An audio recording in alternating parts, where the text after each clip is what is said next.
Hello students, आज हम लोग पढ़ने जा रहे हैं इलेक्ट्रोस्टैटिक्स का नेक्स्ट टॉपिक, जिसका नाम है कूलम्ब्स लॉ। कूलम्ब्स लॉ के बारे में हम लोग जान लें तो कूलम्ब्स लॉ से पहले एक छोटा सा टर्म है, इसको समझ लेना है सिर्फ। Electrostatic force. ये इलेक्ट्रोस्टैटिक फोर्स क्या होता है, जिसको हम लोग हिंदी में कहते हैं स्थिर विद्युत बल। स्थिर विद्युत बल ये क्या है? देखिए, कोई भी दो चार्ज है, दो point charge, static point charges, उनके बीच लगने वाले आकर्षण या विकर्षण बल को, जैसे कोई भी दो पॉइंट चार्ज ले लीजिए, मान लीजिए ये Q1 है और ये Q2 है, दोनों एक दूसरे से कितनी दूरी पर है? R डिस्टेंस पे है, R दूरी पर। तो इनके बीच आपको या तो एक आकर्षण बल लगेगा या एक विकर्षण बल लगेगा। तो इनके बीच जो लगने वाला आकर्षण या विकर्षण बल होता है, उसी बल को हम लोग क्या कहते हैं? स्थिर विद्युत बल कहते हैं। क्लियर? तो स्थिर विद्युत बल दो तरह का नेचर हो सकता है इसमें, या तो आकर्षण हो सकता है या विकर्षण हो सकता है। आकर्षण कब होगा?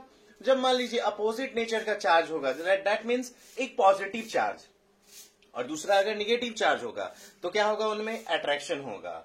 ओके? और अगर दोनों सेम नेचर का है, एक प्लस है तो दूसरा भी प्लस है, अगर एक माइनस तो दूसरा भी माइनस, तो उस कंडीशन में क्या होगा? यहाँ पे रिपल्सिव फोर्स लगेगा, यानी विकर्षण बल लगेगा। ओके? तो देखिए यहाँ पे इसी फोर्स के लिए, इलेक्ट्रोस्टैटिक फोर्स का वैल्यू फाइंड आउट करने के लिए ही कूलाम नामक वैज्ञानिक ने एक नियम दिया, जिसे हम लोग कूलाम का नियम कहते हैं, कूलम्ब्स लॉ कहते हैं। ओके? तो देखिए हम लोग कूलाम के नियम में क्या नियम है। तो इनका कहना था कि मान लीजिए ये दो स्थिर बिंदु आवेश है Q1 और Q2, जो कि पॉइंट स्टैटिक चार्ज है। कैसे चार्ज है? Point static charge. Both are point static charge, that means स्थिर बिंदु आवेश है, और ये दोनों एक दूसरे से कितनी दूरी पर हैं? R दूरी पर हैं, यानी the separation between two charges is small r। अब ध्यान से देखना है, यहाँ पे ये Q1 Q2 पर कितना फोर्स लगा रहा है? F1।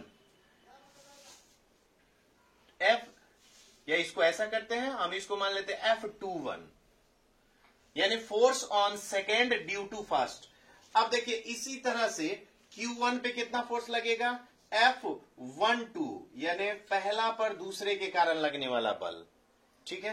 पहले पर दूसरे के कारण लगने वाला बल। ओके? अब देखिए यहां पे, अब हम लोग चलते हैं from Newton's third law, from Newton's third law of motion. Motion, इससे आप जानते हैं कि पहली वस्तु यानी F12 जो होगा बराबर और विपरीत होगा F21 के, यानी पहली वस्तु द्वारा दूसरे पर लगाया गया बल और दूसरी वस्तु द्वारा पहली वस्तु पर लगाया गया बल, दोनों आपस में बराबर होगा। यानी दूसरा पर पहले के कारण लगने वाला जो बल है और पहले पर दूसरे के कारण जो लगने वाला बल है, वो मैग्नीट्यूड में इक्वल होगा, लेकिन डायरेक्शन में एक दूसरे के क्या होगा? अपोजिट होगा। अब देखिए दोनों ओर हम लोगों ने इसको मॉड कर दिया है। ओके? दोनों ओर मैंने इसको मॉड लगा दिया। मॉड लगाने के बाद हम इसके सिर्फ मैग्नीट्यूड की बात करते हैं, तो मान लेते हैं कि इसका मैग्नीट्यूड, परिमाण सिर्फ क्या है? F है, यानी माना इसका परिमाण कितना मान रहे हैं? F। ओके? अब देखिए, तो इनका क्या कहना था कि ये जो F है, यानी इन दोनों के बीच लगने वाला जो बल का परिमाण F, इसी के लिए इन्होंने नियम दिया। किसने? कूलाम साहब ने। इनका क्या कहना था? फर्स्ट ऑफ ऑल इनका कहना था कि इन दोनों के बीच लगने वाले जो बल का परिमाण होता है, मैग्नीट्यूड होता है, वो इन दोनों आवेशों के परिमाणों के गुणनफल के समानुपाती होता है। दोनों आवेशों के परिमाणों के गुणनफल के क्या होता है? समानुपाती होता है, डायरेक्टली प्रोपोर्शनल। दैट मीन्स अगर हम Q1 और Q2 में से किसी का भी वैल्यू बढ़ा देंगे तो यहाँ पे F का वैल्यू क्या होगा, बढ़ेगा। यानी कि फोर्स ऑफ अट्रैक्शन या रिपल्सन जो होगा वो इन पर डिपेंड करता है, यानी प्रोडक्ट ऑफ चार्ज पर। चार्ज का प्रोडक्ट बढ़ेगा तो फोर्स बढ़ेगा, प्रोडक्ट घटेगा तो इसका फोर्स भी क्या होगा, घट जाएगा। क्लियर। दूसरी बात, इन दोनों के बीच की दूरी के वर्ग के व्युत्क्रमानुपाती होता है, यानी इनवर्सली प्रोपोर्शनल होता है। ओके, तो आइए इन्होंने क्या नियम दिया, तो नियम को आप ध्यान से सुनेंगे, ध्यान से आप इसको अपने नोटबुक में नोट करेंगे। क्या होगा, तो इन्होंने नियम क्या दिया कि दो स्थिर बिंदु आवेशों के बीच, दो स्थिर बिंदु आवेशों के बीच लगने वाले स्थिर विद्युत बल का परिमाण, स्थिर विद्युत बल का परिमाण नंबर 1, पहली बात, दोनों आवेशों के परिमाणों के गुणनफल के समानुपाती होता है। दोनों आवेशों के परिमाणों के गुणनफल के क्या होता है, डायरेक्टली प्रोपोर्शनल होता है। ओके। दूसरी बात, दोनों के बीच की दूरी यानी कि आर के वर्ग के व्युत्क्रमानुपाती होता है। क्या होता है, व्युत्क्रमानुपाती होता है। ओके, उम्मीद है आप समझ गए होंगे। तीसरी बात इसके बारे में आप कह सकते हैं कि ये एक केंद्रीय बल है। कैसा बल है, सेंट्रल फोर्स। दैट मीन्स ये एक के सेंटर से दूसरे के सेंटर के बीच लगेगा, so it is called central force. इसलिए इसको हम लोग क्या कहते हैं, केंद्रीय बल कहते हैं। चौथी बात इसके बारे में कि इसकी जो दिशा होती है, इसकी जो दिशा होती है, ये दोनों आवेशों को मिलाने वाली रेखा के अनुरेख होती है, अलोंग विद द लाइन, यानी इसी रेखा पर होगी, या तो इस तरफ होगी या इस तरफ होगी, बट इसी रेखा पर होगी। ओके, यानी कि अलोंग विद द लाइन, इसका जो डायरेक्शन होगा इलेक्ट्रोस्टैटिक फोर्स का, वो अलोंग विद द लाइन होगा। ओके, तो चलिए अब हम लोग देख लिए, ये मैथमेटिकल टर्म हुआ कूलम्ब्स लॉ का। अब हम इन दोनों इक्वेशन को क्या करेंगे, मिला देंगे।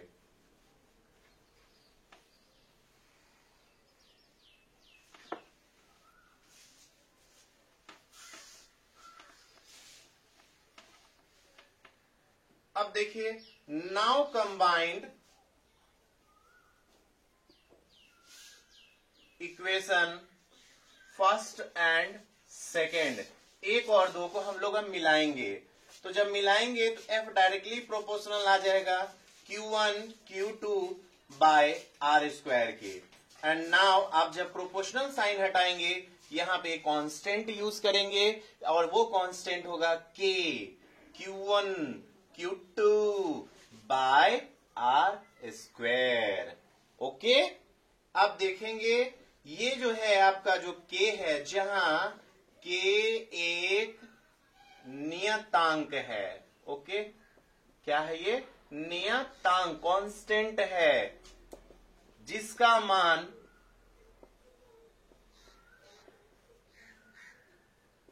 हवा या निर्वात में 9 × 10⁹ न्यूटन मीटर स्क्वायर पर कूलम्ब स्क्वायर होता है। Okay, I think you have no problem, समझ में आया, ठीक है। चलिए अब हम लोग आगे बढ़ते हैं इसमें। तो समझ गए कि हम लोगों ने सबसे पहले दोनों इक्वेशन को मिलाया तो F directly proportional Q1 Q2 by R square आया। F, इस प्रोपोर्शनल साइन को जब हम हटाते हैं तो इसके जगह पे हमारा एक कांस्टेंट यूज होता है। यहां पे हमने कांस्टेंट क्या यूज किया है, K Q1 Q2 by R square, जहां K एक डायरेक्टली प्रोपोर्शनल नियतांक है, ठीक है, क्या है, कांस्टेंट है, जिसका मान हवा या निर्वात में कितना होता है, 9 × 10⁹ न्यूटन मीटर स्क्वायर पर कूलम्ब स्क्वायर होता है। ओके, क्लियर है। अब देखिए हम लोग बात करते हैं इसके आगे।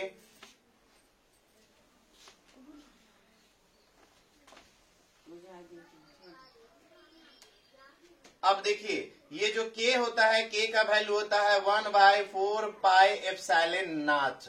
अब देखिए यहाँ पे यहां से अगर आप एप्सिलॉन नॉट यानी इन दोनों का वैल्यू सेम होगा, इसका भी value 9 into 10⁻⁹ newton metre square पर कूलम्ब स्क्वायर होगा। यहां से आप एप्सिलॉन नॉट अगर निकालना चाहते हैं, this symbol is known as epsilon naught. Epsilon naught ये क्या है, ये अभी हम जस्ट बताते हैं, पहले इसका वैल्यू निकालते हैं। ये एप्सिलॉन नॉट यहाँ कहाँ है, बटा में, इधर आएगा कहाँ आएगा, सटा में। So epsilon not is equal to 1/4 pi into K. So epsilon not is equal to 1/4, तो हमारा 4 रहेगा, पाई का 3.14। के का वैल्यू कितना होता है, तो अभी जस्ट हम लोगों ने जाना 9 इंटू 10⁹ न्यूटन मीटर स्क्वायर पर कूलम्ब स्क्वायर होता है। इसको हम लोगों ने लिख दिया।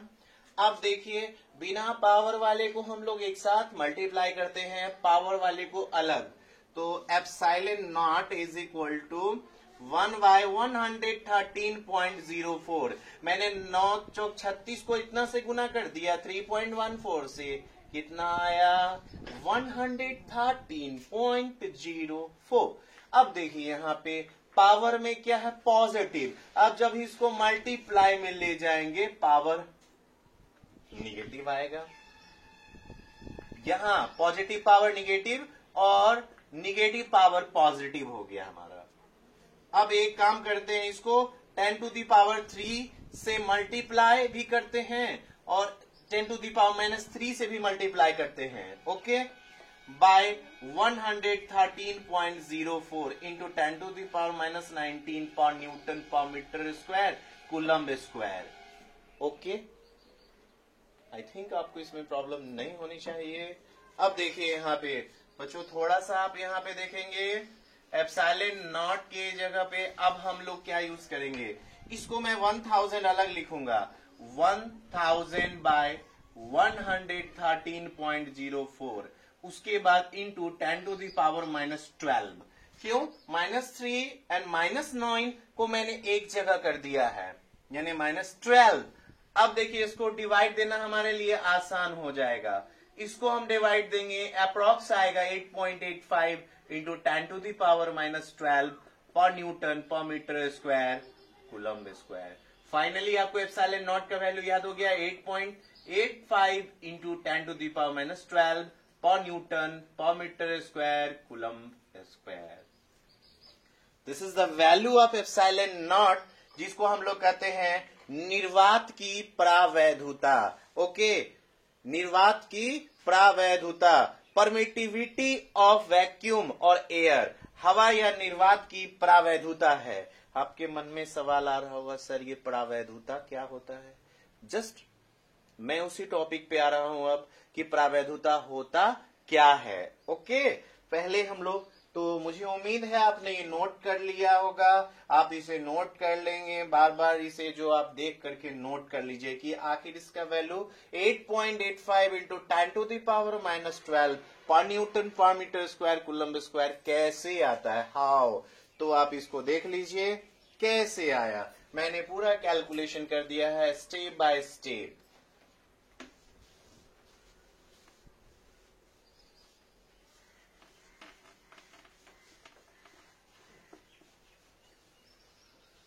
चलिए अब हम लोग देखते हैं, हमारे पास इसलिए एक फॉर्मूला आ गया हमारे पास, F इज इक्वल टू के Q1 Q2 by R square, या इसी को मैं लिख सकता हूं 1/4 pi epsilon naught Q1 Q2 by R square. इस फॉर्मूला को हम लोग क्या कहते हैं, ये हमारा हो गया scalar form, scalar form of electrostatic force, electrostatic और कूलम्बिक फोर्स।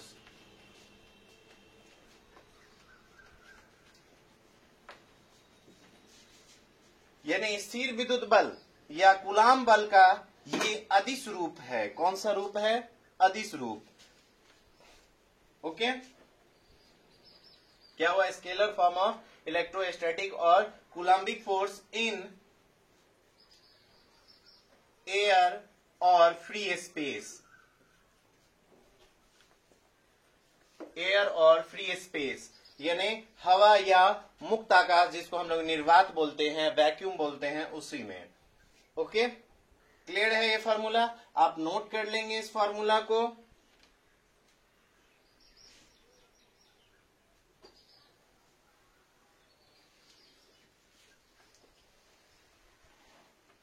चलिए, तो हम लोगों का अब इसके वेक्टर फॉर्म पे भी चलेंगे, बट उससे पहले कुछ टॉपिक और देख लेते हैं हम लोग। जैसे अभी आपके माइंड में चल रहा था प्रावैधुता, तो अभी पहले हम उस चीज को क्लियर कर देते हैं। ये प्रावैधुता, जिसको हम लोग कहते हैं परमिटिविटी, परमिटिविटी, ये होता क्या है? तो देखो बच्चों, बहुत आसान टर्म है परमिटिविटी। देखो, ये किसी मीडियम का एक ऐसा प्रॉपर्टी है जो उस मीडियम में लगने वाले चार्जेस के बीच जो फोर्स होते हैं उसको अफेक्टेड करता है। यानी किसी माध्यम का वह गुण, किसी माध्यम का वह गुण जो आवेशों के बीच लगने वाले बल को प्रभावित करता है, अफेक्टेड करता है, क्या कहलाता है हमारा? वो परमिटिविटी कहलाता है। परमिटिविटी ऑफ दैट मीडियम, जिस मीडियम की हम लोग बात कर रहे हैं। ओके, फिर से मैं रिपीट कर दे रहा हूं कि किसी माध्यम का वह गुण, किसी माध्यम का वह गुण जो उस माध्यम में आवेशों के बीच लगने वाले, जो उस माध्यम में आवेशों के बीच लगने वाले बल को प्रभावित करता है। किसको प्रभावित करता है? बल को। यानी कि बल को या तो घटा देता है या बढ़ा देता है, अफेक्टेड करता है ना? उसे हम लोग क्या कहते हैं? प्रावैधुता कहते हैं। क्लियर? समझ में आया? यानी जनरली क्या होता है? प्रावैधुता तो घटाता ही है। जनरली ये क्या करता है? मीडियम में इफेक्ट करता है, यानी चार्जेस के बीच जो फोर्स होता है उसको कम करने का ही काम करता है। क्योंकि ये बटा में होता है, तो हम लोग जानते हैं कि जब ये बटा के रूप में होगा तो ये क्या करेगा? उसको कम करने का काम करेगा, फोर्स को। ओके, तो अफेक्टेड करता है। समझ में आया? तो परमिटिविटी समझ गए हम लोग कि परमिटिविटी क्या है? किसी मीडियम का वह गुण, किसी मीडियम का वह गुण जो उस मीडियम में आवेशों के बीच लगने वाले बल को क्या करता है? प्रभावित करता है। ओके, अब चलिए हम लोग आगे बढ़ते हैं। एक टर्म है हमारा आपेक्षिक प्रावैधुता, वैधुता, relative permittivity, relative permittivity, permittivity. देखो बाबू, ये क्या होता है? देखिए, आपेक्षिक प्रावैधुता क्या है? किसी भी मीडियम का आपेक्षिक प्रावैधुता क्या होता है? तो इसको ऐसे देखिए, फॉर्मूला के रूप में डिफाइन हम लोग करते हैं। आपेक्षिक प्रावैधुता मीन्स माध्यम में माध्यम की प्रावैधुता और बटे निर्वात की प्रावैधुता।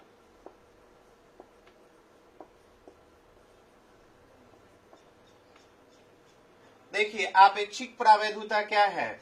तो किसी माध्यम की आपेक्षिक प्रावैधुता उस माध्यम की प्रावैधुता और निर्वात की प्रावैधुता का अनुपात होता है। किसी माध्यम की आपेक्षिक प्रावैधुता, किसी माध्यम की आपेक्षिक प्रावैधुता, किसी माध्यम की क्या? आपेक्षिक प्रावैधुता उस माध्यम की प्रावैधुता और निर्वात की प्रावैधुता का क्या होता है? अनुपात होता है, रेशियो होता है। अब देखिए यहाँ पे इसको हम लोग लिखते हैं एप्सिलॉन आर से। Epsilon R is equal to epsilon by epsilon naught. Okay, समझ में आया? अब देखिए इसकी कुछ प्रॉपर्टीज है। फर्स्ट ऑफ ऑल, ये क्या होता है? प्रॉपर्टीज की हम लोग इसके बात करते हैं। रिलेटिव परमिटिविटी का जो प्रॉपर्टीज होता है, उम्मीद है इसको आपने नोट कर लिया होगा। नहीं तो वीडियो को आप पॉज करके इसको आप नोट कर लेंगे। ठीक है,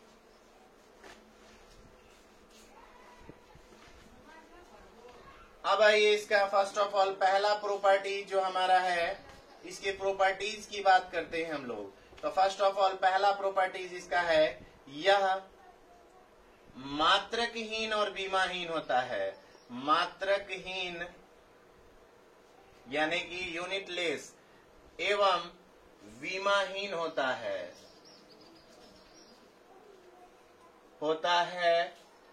उसके बाद दूसरी बात इसके बारे में कि इसका केवल न्यूमेरिकल वैल्यू होता है, ओनली न्यूमेरिकल वैल्यू। ओके, इसका सिर्फ क्या होता है, संख्यात्मक मान होता है। तीसरी बात कि ये एयर या फ्री स्पेस के लिए epsilon R is equal to कितना होगा, 1। एप्सिलॉन आर रिलेटिव परमिटिविटी का वैल्यू कितना होगा, 1 होगा। उसके बाद अदर मीडियम के लिए है ना, इसका मान जो होगा एप्सिलॉन आर का मान ग्रेटर होगा, 1 से ज्यादा होगा। अब देखिए उसके बाद हम बात करते हैं किसी अचालक के लिए या अधातु के लिए। तो अचालक के लिए एप्सिलॉन आर जो होगा मोर देन 1 होगा, यानी 1 से ज्यादा होगा। 1 से ज्यादा यानी 1 से जितना भी ज्यादा हो सकता है। उसके बाद अगर किसी मेटल की बात करते हैं, मेटल यानी धातु के लिए एप्सिलॉन आर जो होता है वो बराबर होता है इनफाइनाइट, अनंत होता है। कितना होता है, अनंत, इनफाइनाइट होता है। तो ध्यान रखना है हम लोगों को, ये कुछ पॉइंट्स है, इससे ऑब्जेक्टिव हमारा बनता है जो हमारे बोर्ड एग्जामिनेशन में आता रहता है। ठीक है,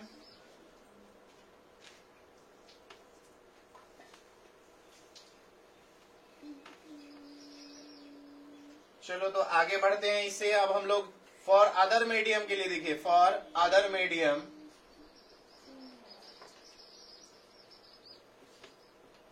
इलेक्ट्रोस्टैटिक फोर्स कितना हो जाएगा, तो इलेक्ट्रोस्टैटिक फोर्स एफ, एम मान लेते हैं for medium, is equal to 1/4 pi epsilon naught नहीं देंगे क्योंकि अदर मीडियम की बात कर रहे हैं, Q1 Q2 by R square. So F M medium के लिए 1/4 पाई, अभी आपको मैंने बताया था epsilon R is equal to epsilon by epsilon naught. So यहां से आप एप्सिलॉन बराबर epsilon naught into epsilon R formula ला सकते हैं। तो इसके जगह पर मैं epsilon naught into epsilon R use करूंगा। उसके बाद Q1 Q2 by R square. Finally देखिए इसके लिए एक फॉर्मूला और आ गया आपका 1/4 pi epsilon naught Q1 Q2 by R square into 1/एप्सिलॉन आर। तो देखिए इसके लिए एक फॉर्मूला आपका ये भी हो गया।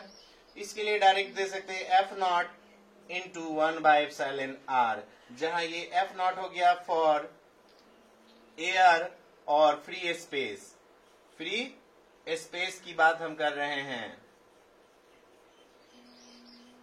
यानी कि एप्सिलॉन आर अगर सपोज दे दिया कि हवा में दो आवेशों के बीच लगने वाला बल अगर 20 न्यूटन है तो 4 परावैद्युतांक वाले में रखेंगे तो कितना हो जाएगा, 5 न्यूटन। देखिए यहाँ पे बच्चों आपने देखा यहाँ पे वैल्यू क्या हो गया, चेंज हो गया। पहले एयर में कितना लग रहा था, जब मीडियम एयर था तो कितना लग रहा था, 20 न्यूटन। लेकिन जब उसको ऐसे मीडियम में हमने डाल दिया जहां पे एप्सिलॉन आर का वैल्यू 4 है तो वहां पे हमारा फोर्स कितना न्यूटन हो गया, 5 न्यूटन, 20 न्यूटन।